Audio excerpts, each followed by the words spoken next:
Welcome. May I please have a motion to approve the minutes of the meeting held April 10th? So moved. Second. Any discussion? Hearing none, all those in favor, please signify by saying aye. Aye. Opposed, same sign. Motion carries. Bev, any persons wishing to, okay? May I please have an approval of the agenda? So moved. Second. Any discussion? Hearing none, all those in favor, please signify by saying aye. Aye. Opposed, same sign. Good news report, Deanne.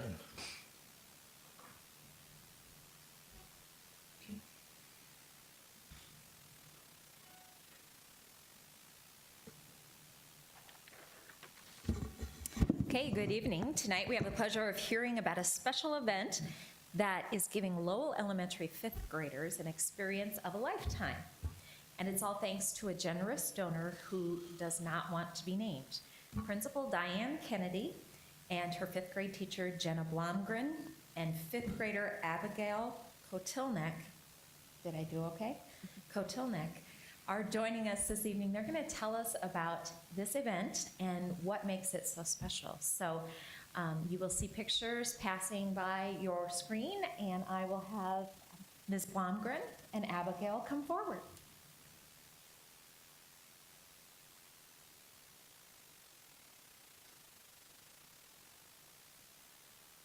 Hello. I'm going to start and just explain that kind of the process leading up to our fancy dinner. We had, thanks to the generous donors, we had Miss Manners, you can see in the picture, she joined us at our classrooms 3 times. The first time she came, we learned about etiquette performance, about manners when you're in conversations, manners when you're at a performance, and we were able to practice. And then the next time she came, we were able to learn proper place settings and how to eat, and when you cut your meat, you set your knife down each time. And it was a great experience. It was hands-on. The students used hot dog buns and plastic silverware to practice, and they were very excited about it. We actually went to a fancy meal provided by the donor family, and it was very fancy. It was set up similar to a wedding. There were place settings, and the kids were all very excited about that. And then we were able to see a play and practice our performance etiquette. I will let Abby talk a little bit about being a fifth grader and experiencing that. Being there was just like, sorry. It was kind of, well, not kind of, it was a really good experience because I didn't know a lot of the, the things that she was teaching us. I knew a little bit of it, but not very much, and so I thought it was a really, really good experience. The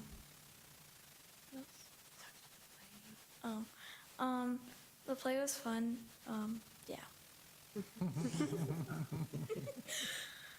The fancy meal, I'll talk a little bit more about that. So we walk into the room, and it's very proper, and it was so great to see the students. They came in their best outfits, and they just had a different manner about them, and we're so excited to be a part of it. And they were little conversation starters, and to hear them go through the conversation, and it was just such a great experience as a teacher, to watch that and see them in that aspect, but also to see them applying it in our daily lives also. I can definitely tell a difference. They think about manners and etiquette and just kindness when they're dealing with each other. It was a very great experience. Can I add something? Okay.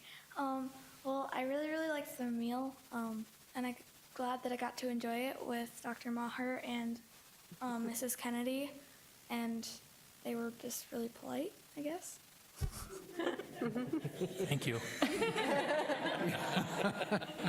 Did you have to tell Dr. Maher which fork to use for his salad? No. She had to tell me not to eat my dessert first. That's awesome, thank you. I think that there are a lot of adults who could use classes like that, and I will be the first to say that sometimes I sit down and I don't know which fork to use. So I think what a great experience for fifth graders, and what a fun kind of team building class experience for your whole grade to be able to do. So good work. Yes, and of course, I want to emphasize, obviously, it was a great experience for students and the teachers, and Dr. Maher, you performed well as well. Glad to hear that. And it was because of a generous donor family that this is made possible for our students to attend this dinner and the play. The giving spirit of our community is alive and well. A couple of weeks ago, we talked about Night of Hope and Caring and the fundraising that was done there. Late last week, I also received an email from Lincoln High School Principal Val Fox, and she wanted to let us know about a gentleman who had stopped by there yesterday or the day before she sent it, and she said he gave us a large donation to help kids who don't have money to pay for their lunches. She went on to explain that the money will do so much good, clearing up large balances so students are able to take part in the lunch program again. She said, "It just makes you feel so good that people in our community see that need and want to help out." The donor wants to remain anonymous. His kids don't even attend the Sioux Falls Public Schools. And further, he enlisted the help of his brother-in-law from out of state to add to that donation. So we thought that was just a great exclamation point to put on the back end of this wonderful experience that these students at Lowell received, and just, again, highlights the caring and the generous spirit of our community. Great, thank you. Dr. Maher has one other additional item.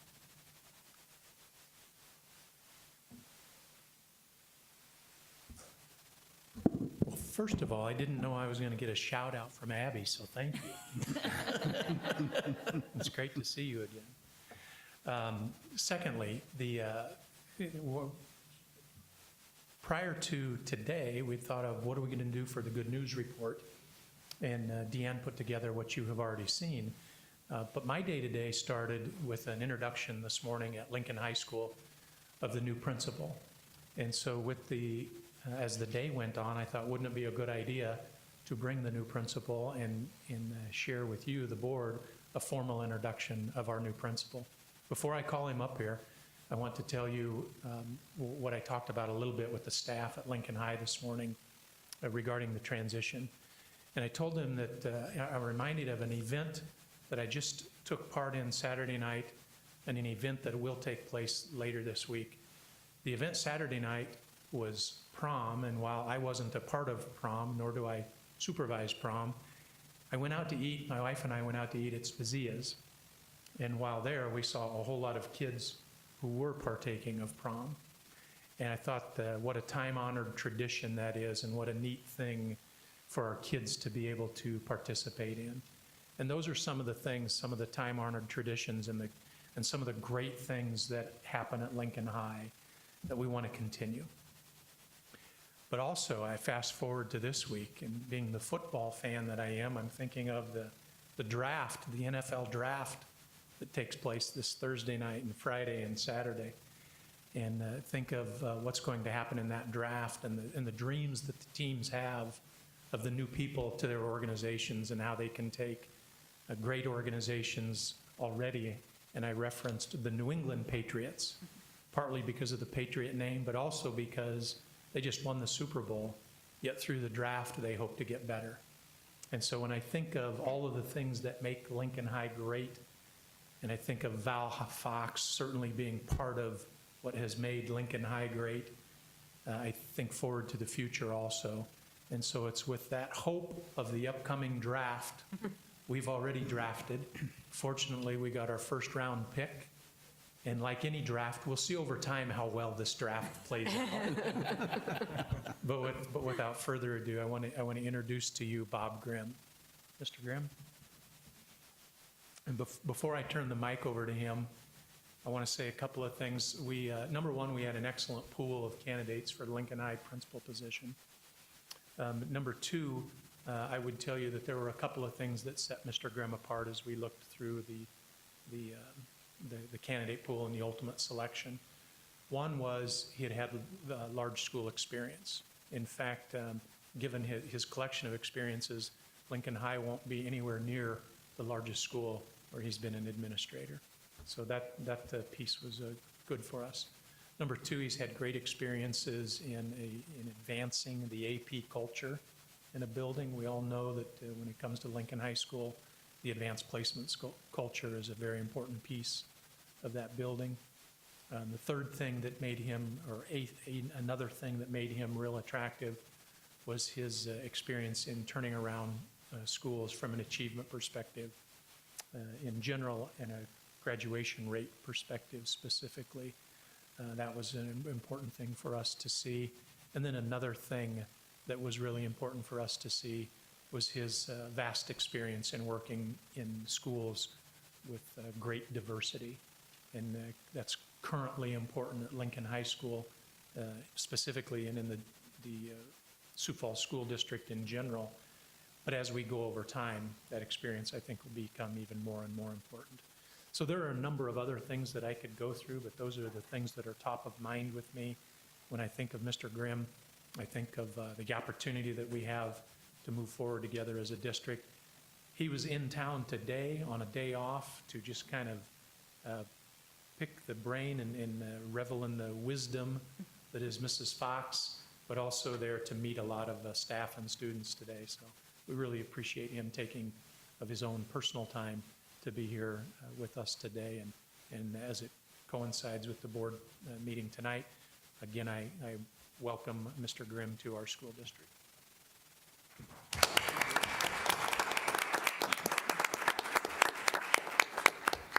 I arrived Saturday. I got in a little later than I had anticipated, just in time to get a quick shower and attend prom. So that was my Saturday evening, and it was well worth it. Spent yesterday driving around, and I believe I just told Ms. Parker that I was marveled by that big stone house that sat up on the hill until I realized it was the prison. So I drove up through there, and I was like, oh my goodness, I'm in trouble. I'm in their parking lot. So I turned around and left. Hopefully I don't get a knock on my hotel room door tonight. But I did get the opportunity to spend today at Lincoln. And first, let me say Ms. Fox has been, you couldn't ask for a better person. She opened her home to me yesterday. She spent her entire day with me today. She introduced me to everybody and anybody and walked me through the building and the operations. And her giving of her time is just fantastic. She's a terrific, terrific person. So I went to all 4 lunches, met the staff, and I just finished by watching about an hour of the practice for Pippin. I won't be here for the performance on Thursday, so I thought I'd at least catch part of it. It's going to be really good. They're super talented kids. And I need to just say thank you. Thank you for the opportunity. Thank you, Dr. Mayer, for trusting me, giving me the opportunity. Thank you for allowing me to be a part of this. I'll try desperately not to screw things up.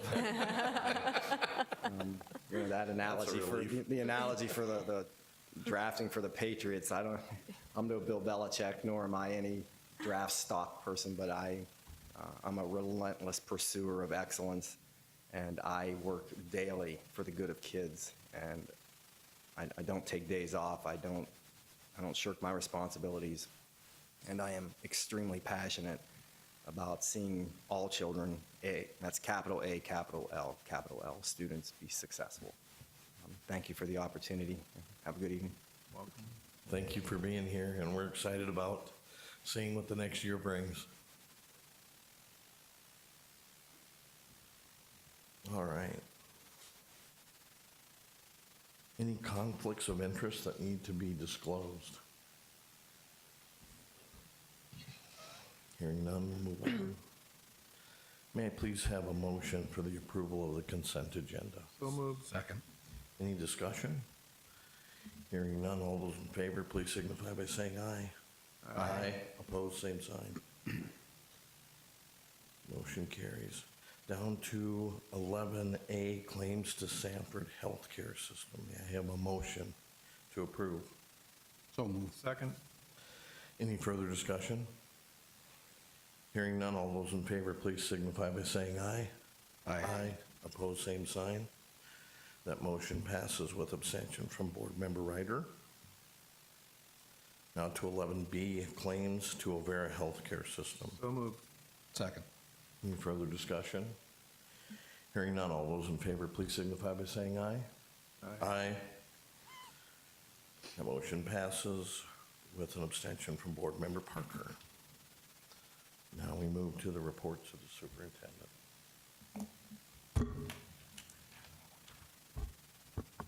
Thank you. Our first report tonight is a report on maker spaces in the K through 8 libraries. Here to report to us is our Director of Curriculum and Instruction, Ann Smith. Good evening. This report specifically relates to the district's priority area of student outcomes and specifically to providing equitable access to highly effective programs. A makerspace is a place where students gather to invent, create, tinker, explore, and discover using a wide variety of tools and materials.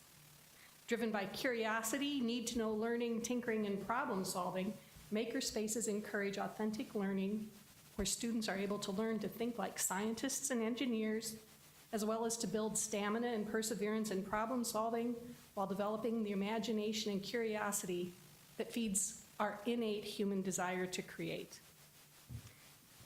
The challenge for schools is implementing these wonderful maker spaces into a curriculum that is already overloaded.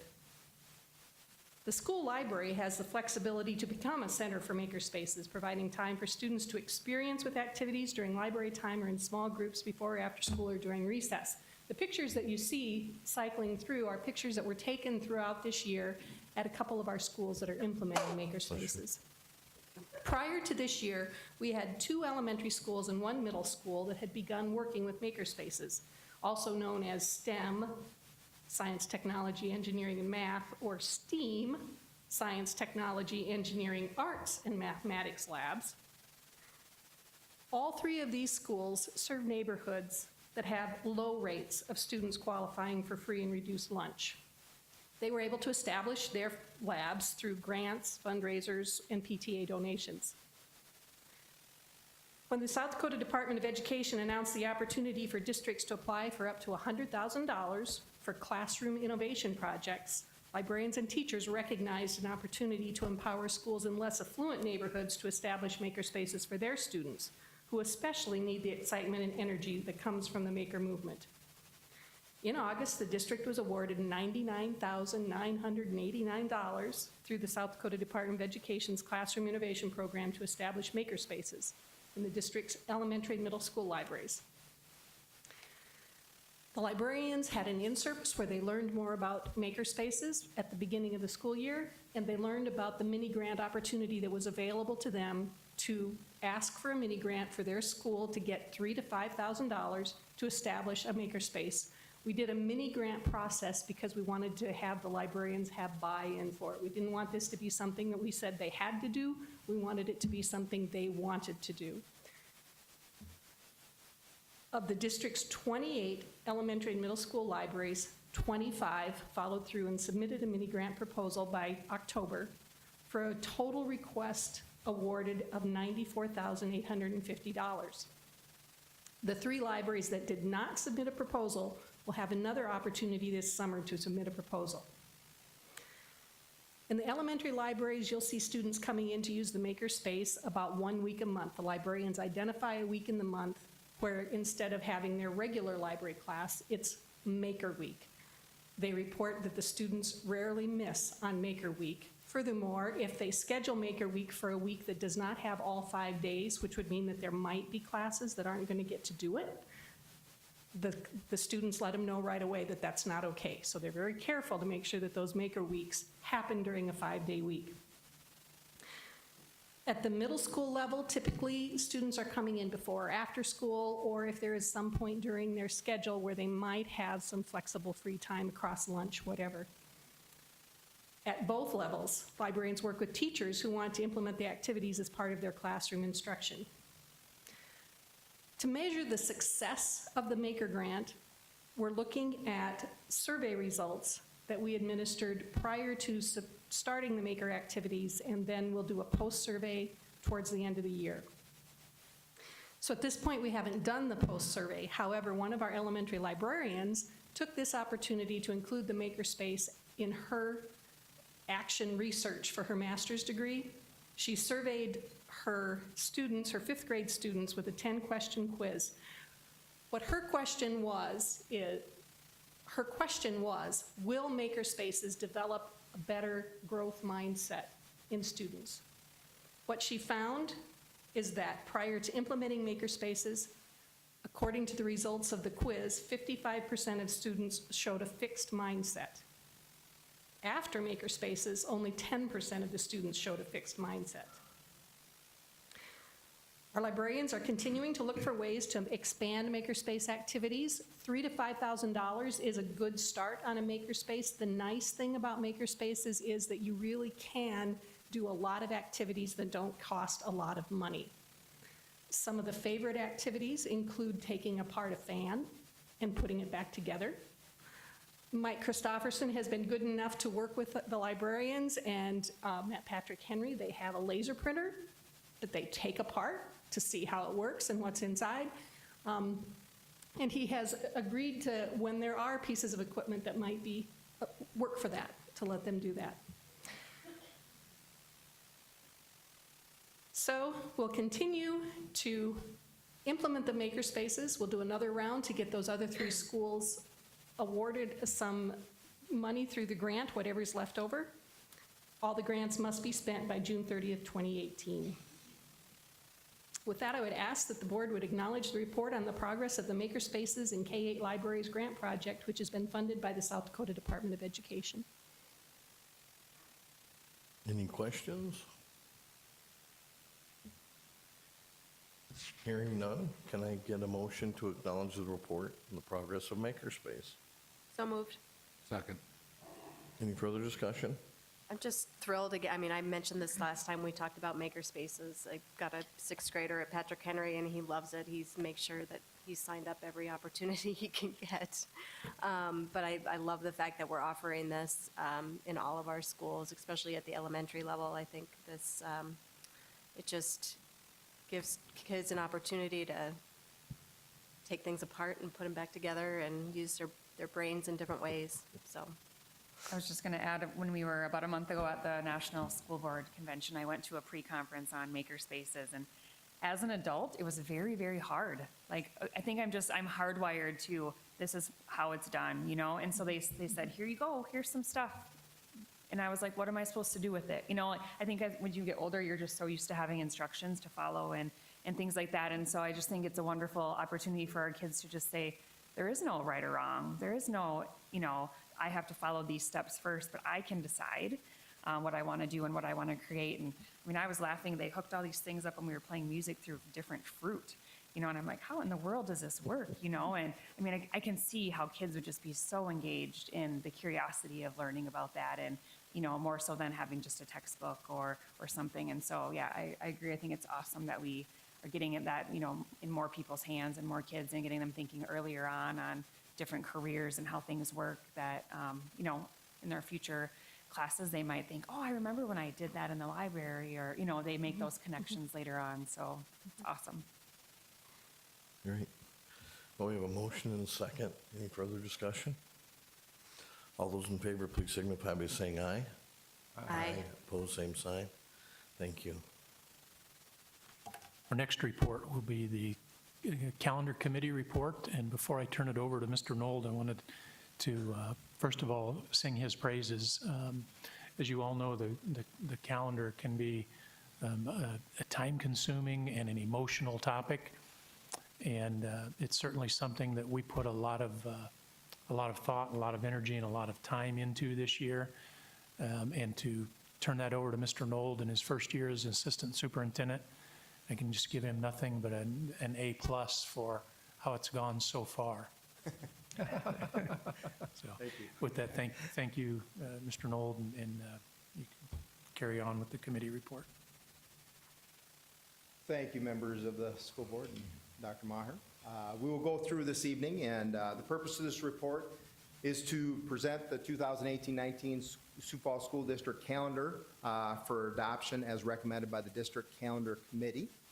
And this is with the area of community engagement, and this is one of the significant areas that we truly did go out and seek the community and the input of the community and the community members, staff, students, parents, as we went through this process. So it was a great learning experience that way. On the bottom of that first page, and I'll go through and try to keep up with the PowerPoint as we go through each one of these pages. If I fall behind, please let me know. But the explanation, the following document outlines the process and information used by the District Calendar Committee to develop the 2018-2019 school year calendar that will be recommended to the school board for adoption. So I will start out here. First thing, the input and information that was gathered. This first part will just be an overview of all the different areas that we looked into and tried to gain feedback and information from. And I will go into greater depth on subsequent pages here. So first of all, the calendar committee was made up of 25 individuals. I'll go into greater depth about that here momentarily. We also looked at area schools, so some of the surrounding schools, and then comparable school districts, and we'll talk about that coming up. But we looked at 10 local schools and then 5 comparable schools. We also had 2 community input and feedback sessions where there was 37 speakers and over 150 people in attendance with those 2 combined. We did also then have online community feedback, which was an open feedback survey where they could fill in information and send that to us. And with that, we had over 342 responses from that community feedback survey. We also participated in a parent survey where there was 1 survey sent to each of the households, the primary households. There was over 5,100 responses through that parent survey. We also then sent out a staff survey. Each one of these surveys were kept separate, but a staff survey where there was over 2,000 responses from staff members. That was sent out to all Sioux Falls School District staff members. We sent also then a student survey where there was 2,900 plus responses from middle school and high school students in and of that. I'll go down now and break out each one of the different areas and talk about those individually and the results of those input sessions or feedback sessions that we had. First of all was the calendar committee. With the calendar committee, as you can read through there, there was 25 individuals, made up a wide range of individuals from the Sioux Falls School District, but then also included in that were 5 parents and 4 staff members, besides representatives from each of the negotiation groups within the Sioux Falls School District. So we did include the 5 parents and the 4 staff members, or teachers, I should say, because there was multiple more staff members within this group as well. And so that was the calendar committee that had met multiple times to be able to go through that information that we had gathered and taken and considered all those different things when we came up with this proposal that we bring forth to you tonight. So going into the breakdown of information, first of all, this next slide will look at the area schools. So the area schools, there was 10 area schools that we looked at. With each of those, Brandon Valley, Harrisburg, Canton, West Central, T, Garrettson, Tri-Valley, Baltic, Sioux Falls Catholic Schools, and Parker, all of which had an average start date of August 24th. That'd be Wednesday, August 24th. So relatively speaking, be that second to last Wednesday in August for this school year. So we tried to look at those things as to where that would fall, all of which of those 10 schools started in the same week, that second to last week in August per se. The earliest which you can see on there would be Canton on that Monday, and then the Sioux Falls Catholic Schools on that Monday as well, and went all the way through to the latest of which would be on the 25th, where there was 3 schools starting on the 25th. But the average start date on that was Wednesday, August 24th. So that's the comparable area schools. Of those area schools, there was 8 of which that were members of our CTE program as well, where they utilize slots out of their CTE program and participate that way in and of that. The next area that we looked at was just to look at some comparable schools, or school districts, I should say. We looked at the Omaha Public Schools, where they had a start date August 17th, the Lincoln School District, just to try to bring up some Nebraska flavor into that out of respects. The Sioux City Public Schools, and Minneapolis Public Schools in Des Moines. The average start date on those, but you can see it's a much wider range, with those range starting anywhere from the 15th of August, which was a Monday, all the way to the 29th of August. So there's quite a range in those with some of those comparable school districts size-wise. Another point of data that we looked at was our community, staff, and student feedback sessions. So first of all, starting with the community input sessions, there's 37 speakers that spoke of those 2 input sessions. One of those was held at Memorial Middle School, the other of which at Lincoln High School.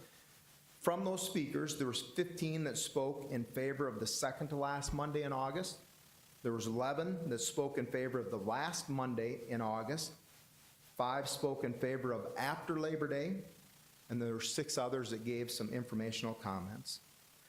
So the most of which on that, with 26 individuals, spoke of starting prior to Labor Day, split between those 2 times of the last Monday in August and the second to last Monday of August, with the larger majority of those groups before Labor Day being the ones that asked for the second to last Monday in August. I did break down that information then with the parents. There was 11 parents who spoke, 11 of which for the last Monday in August, and 8 of which for the second to last Monday, which would have allowed the semester test to be before that December break. There's 3 for after Labor Day and then 1 for alternate start dates. For the staff breakdown, it was evenly split there, 2 speaking of starting so the semester test could be completed prior to that December break, and 2 speaking for after Labor Day.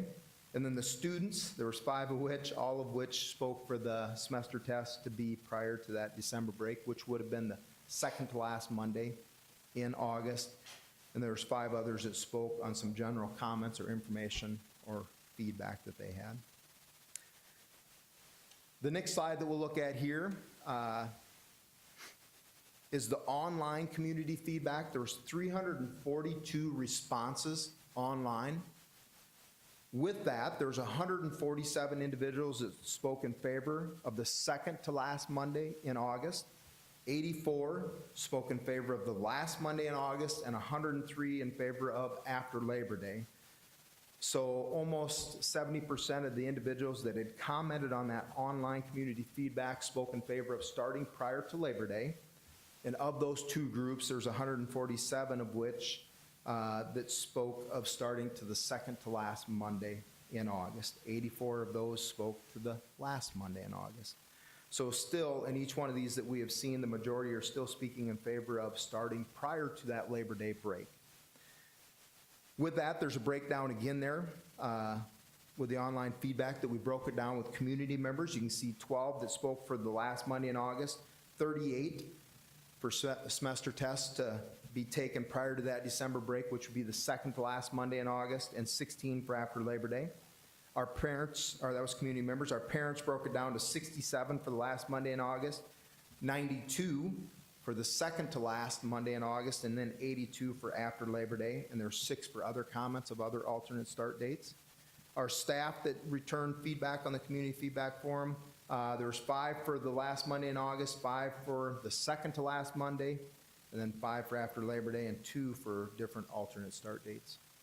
And then our students, there was 12 of which, and they all spoke for the semester test to be before that December break, which would be the second to last Monday in August. So again, on the breakout of this format, which was the community feedback online, where anybody could leave comments, the majority of which, about 70%, spoke in favor of starting prior to Labor Day, and of that, 147 were to the second to last Monday in August, and 84 in favor of the last Monday in August. The next source that we looked at was a parent survey. With the parent survey, we sent out the survey, which was a unique link. So once it was responded to, it could not be responded to again, so there's a unique link for this. It was sent out 1 to each primary household. And with that, we had 5,177 responses. So the first question that was on that was, would you prefer to start before or after Labor Day? With the parent response on this, there was 44.1% that elected to start after Labor Day and 55.9% that requested to start prior to Labor Day. So it was a great rate of response there, with 40% of those individuals responding and over 5,100 responses. The second question that we asked them is regardless of how they answered the first one, so they could still comment on the second one, how far before Labor Day would they like to start? The first part on there was 6 to 8 days prior, possibly a Wednesday. So high school semester tests can occur at most 9 days after the break. 31% opted in that, 31.6%. And then the start school 10 days prior, which would allow for the semester test prior to that December break. There were 67% of the parents that had opted for that. And you can see the numbers there broken down to 1,600 for 6 to 8 days and 3,400 plus for the 10 days prior. So that'd be 2 Mondays prior, or the last 2 Mondays prior to the end of August. So that was the parent survey portion of it. Then there's again, on the next slide, information that a similar survey was sent to staff. So to all staff had an opportunity to respond to that. There's about almost 63% of the staff that responded. Again, starting with that first question, would you prefer to start prior to Labor Day or after? 66.7, almost 67% of the staff opted to start prior to Labor Day. And then the second question of which, this is where it was the closest in the responses out of all the 3 different groups that we looked at. But in that second one, how far before? There's 52.7% that had asked to start 10 days prior, which would be that second to last Monday in August. So we're a little close there. We saw a greater divide probably there when we went from the elementary, moving up through the middle school, and then middle school into the high school. So that was the results from the staff. And then the third group that we kept unique and separate was the student survey results. The students, again, this was sent to the middle school students and the high school students. And the response rate there was 23.6%, so there's about 2,900 respondents. But again, in the third straight group here, as far as this survey goes, the majority opted to start prior to Labor Day, with 64.4% of the students opting for that, compared to 35.6% opting for after Labor Day. And then on the bottom part, again, the majority opting to start that second to last Monday in August. There were 75.7, almost 76% opting for that. So that was the survey responses from the parents, and then the staff, and then students. You can see on the next slide, just in a visual representation of that, in the first set of bars there, that was just the first question as far as starting prior to Labor Day or after Labor Day. And the majority of the individuals responded with both of the 3 groups, parents, staff, and students, opting as a majority to start prior to Labor Day. And then the second set of bars on there are just that second question, how far before Labor Day should we start, if that was the option, with the majority of which, as you can see, opting to start that 10 days prior, which would be the second to last Monday in August. So, as a committee, we looked at this information. So the committee considerations, I'll go through there. Area schools, the average start date was Wednesday, August 24th, 2016. That's one thing we looked at. A second thing, comparable schools. There was quite a wide range of the comparable schools, but the average there was Monday, August 22nd as a start date for comparable schools with comparable size of districts. With the community input sessions, there was 15 of those that spoke that opted to start the last Monday in August and the second to last Monday in August, and 11 for the last Monday in August. For the community online input, there was 147 requested to start the second to last Monday in August, 103 after Labor Day, and 84 for the last Monday in August. The parent survey, 56% of the responding parents that were polled wanted to start prior to Labor Day. And then 67% of the responding parents that were polled wanted to start on the second to last Monday in August, if starting prior to Labor Day. The staff survey, 67% of the responding staff wanted to start prior to Labor Day. And then 53% of the responding staff wanted to start on the second to last Monday in August, if starting prior to Labor Day. In the continuation of this, the student survey, 64% of the responding middle school and high school students wanted to start prior to Labor Day, and 76 of the responding students wanted to start on the second to last Monday in August, if starting prior to Labor Day. Some additional considerations that we looked at on the calendar committee.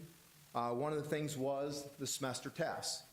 Now, there was not hard set data that showed us there's improved scores one way or another on the semester tests. A lot of that was a preference of when that would end and when that should be taken, with the majority of high school students wanting to have that in prior to that December break. We also looked at family time for Labor Day weekend. That was one of the considerations that we had talked about and went through as a committee. Balanced semesters.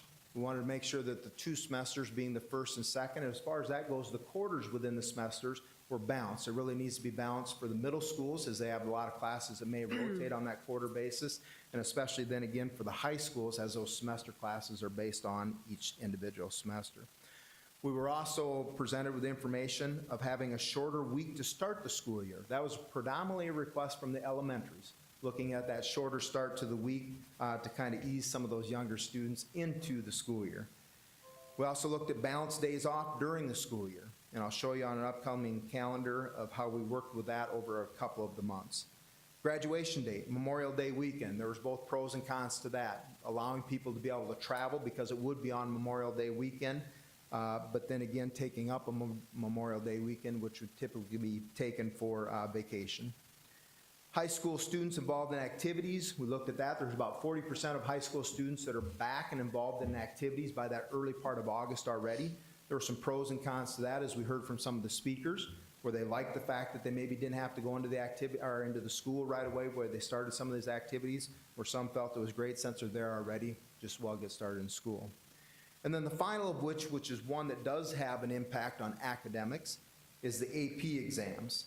And the AP exams for this year, given year, May 12th of 2017 is the conclusion of that. We have over 2,300 students during the 15-16 school year, because we don't have the results yet for this year, that had taken an AP class, and 84% of those do take an AP exam. So that was one of the things that we looked at in there, because depending on where that started, it could or could not give additional days for the preparation of that AP exam. So that's the information our committee considered.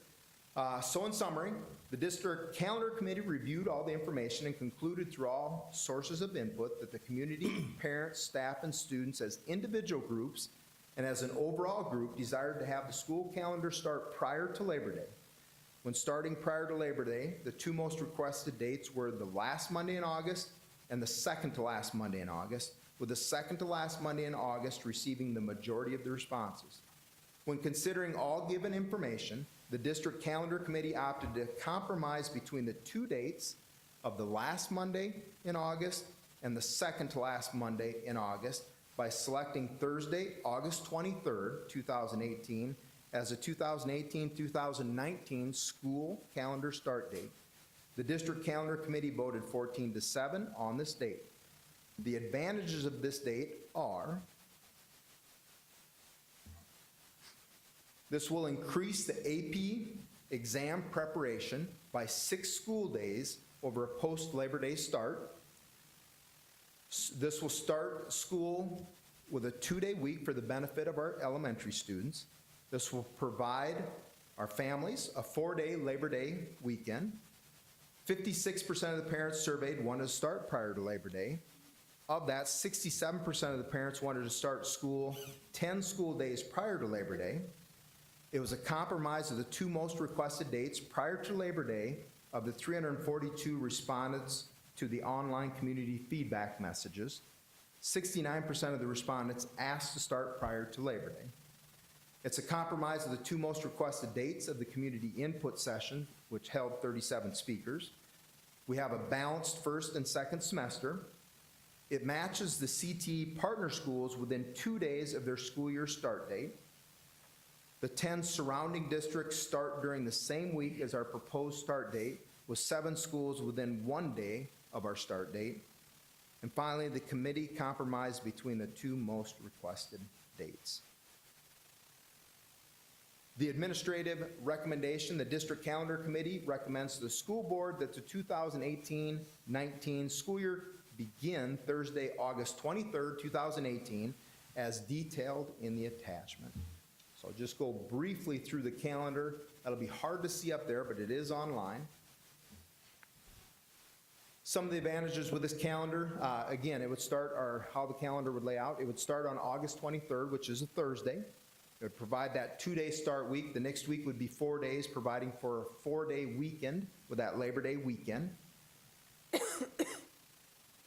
December 20th would be the final day prior to that December break.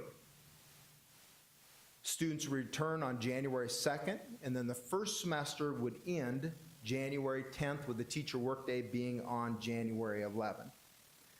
We did balance that break, the days off in February and March, where there was this year, and next year I believe it's the same, the 3 days straight in a row there on that Monday, Tuesday, Wednesday in February.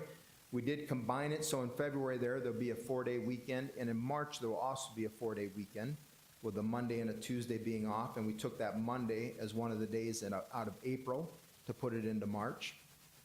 And the school year would end on May 21st, which is a Tuesday, and the graduation would then be on that Memorial Day weekend.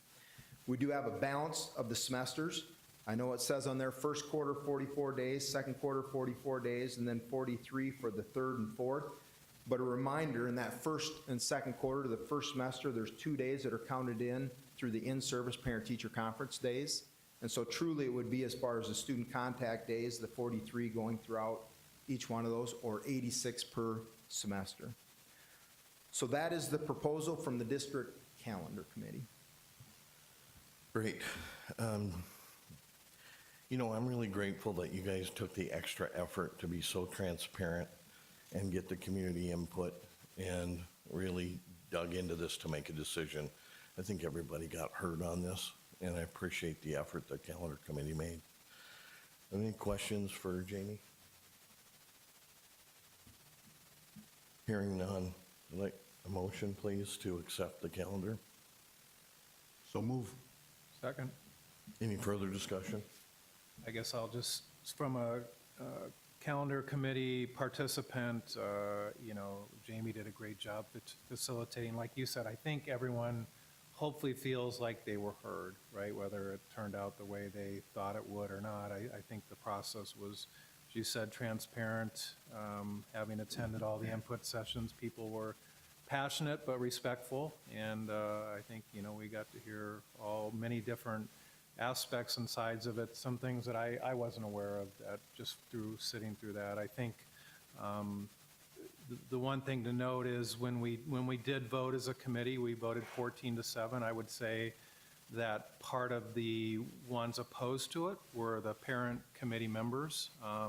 And I don't know that it was for any reason in particular, although they just felt like it wasn't compromising enough, and they probably wanted to push it to that last Monday in August, to be honest, and that's just something the board has to be aware of. But I hope they, through participation in all this, understand the complexity of it all. When you get all the things that need to be considered with balancing everything out and all the reasons that you mentioned there, it's very complex and it affects a lot of people.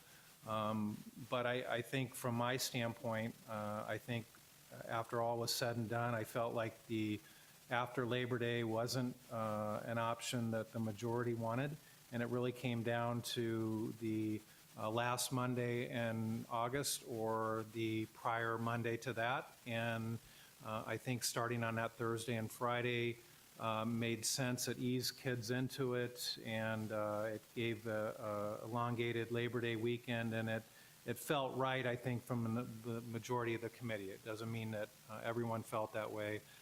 But it felt that way. It felt right to me, and I think everyone left there with a good feeling that we had a process in place and that everyone was heard. So I fully support it, and as a calendar committee member, was very proud of the process that we followed to get to the point that we're at.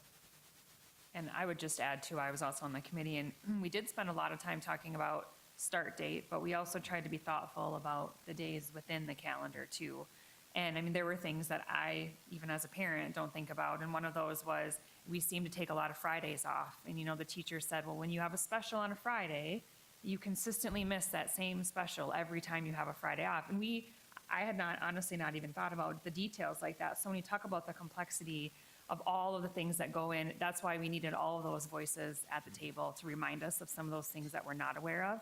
And so that's why maybe different than in the past. You see, we have some Monday, Tuesdays off instead of just a normal Thursday, Friday like we've done in the past, and tried to vary those things too. So I would agree with Doug. I thought the people on the committee were, they were very respectful, and they really, they shared, and then they went back and they tried to get feedback from other people to bring that back. So it wasn't them sitting as a single voice trying to talk just for themselves, but they were really trying to represent either their bargaining unit or, parents and things like that. So I thought it was a really good process, and I hope that people are, happy with the outcome and willing to give it a try and be open-minded and see what happens. And yeah, overall, it was a very positive experience, I thought.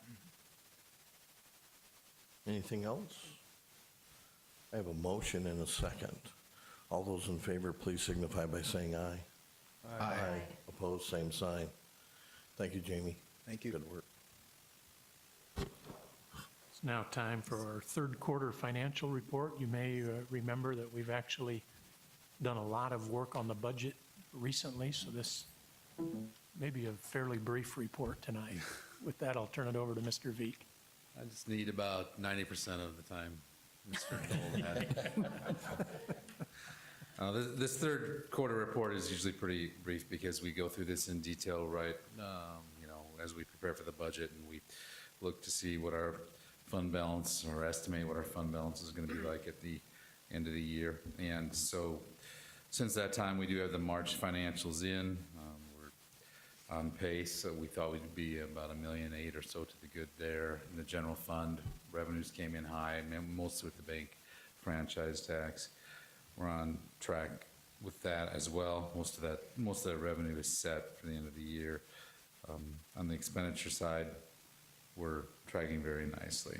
Special ed fund, we're on pace as well, and that is honestly about the conclusions of my remarks. You can go back to these books from the budget committee if you want to look more into this. But that's about all we have for the third quarter. Of course, the financial wrap-up in August will be a lot more detailed.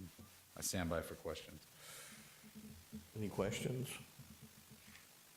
Hearing none. All right, let me have a motion to acknowledge the report on the district's 17th third quarter financial statement. So moved. Second. Any further discussion? All those in favor, please signify by saying aye. Aye. Opposed, same sign. That motion carries. We've got some scouts here today that I think are working on a badge. Would you guys each introduce yourself and tell us what you're working on? That means all three of you.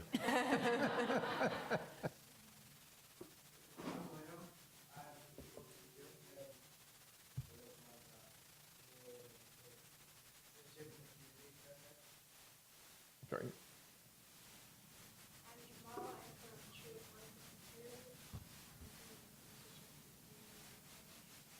I'm Joshua from Troop 152, and I'm also working on the citizenship in the community. Great. Well, thanks for being here, you guys. All right, anything else for the good of the cause? May I have a motion to adjourn? So move. Meeting is adjourned.